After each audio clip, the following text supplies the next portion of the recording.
Vittoria interna di misura per il Giardinetti di Mariotti, che supera per l'20ª giornata del girone C Under 17 Elite la Lodigiani Capolista 1-0, il punteggio finale con rigore decisivo di Köpke. Lodigiani che prova per prima quando all'11° da fuori prova Simone Fiore, destro smorzato in out. Giardinetti che risponde con Giusto Lisi in percussione sulla destra, conclusione da parte del numero 7, bassa, facile preda di Aquino. Ancora padroni di casa al 17°, sempre dalla destra, ancora Giusto Lisi in velocità, destro debole. Poco più tardi Brufani manda Köpke alla conclusione staffilata che termina a fil di palo. Lodigiani vicino al vantaggio da calcio di punizione, sfera che arriva a Benetti con il numero 2 che mette un pallone forte al centro per Mauro che manda alto da 2 passi.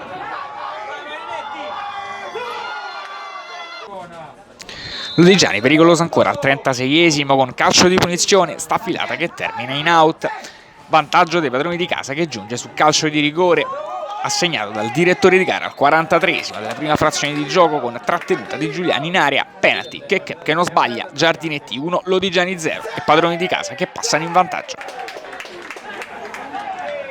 Nella ripresa Giardinetti velenosa al terzo con Giuliani che viene murato, poi conclusione dalla distanza che termina fuori ma non di molto. Lodigiani che attacca al 23°, lunga azione in velocità, tutta in profondità, sfera per Rufo, esce Marinelli con i tempi giusti e blocca la minaccia.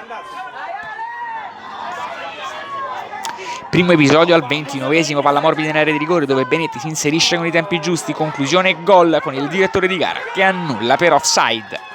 A farne le spese per proteste ancora Rufo che va anzitempo sotto la doccia, Lodigiani in 10, poco dopo ospiti in velocità con Parente che anticipa di quanto basta Miliucci mandando la sfera in corner. Tutto per tutto che produce la traversa nel finale su calcio d'angolo al 40°. Poi da calcio di punizione al 41° Simone Fiore chiama Marinelli che devia in corner. Infine contropiede dei padroni di casa con Köpke trattenuto da Tranquilli, fallo da ultimo uomo e rosso anche per lui, con Lodigiani che termina il match in 9 uomini. Infine dopo 3 di recupero, triplice fischio del direttore di gara.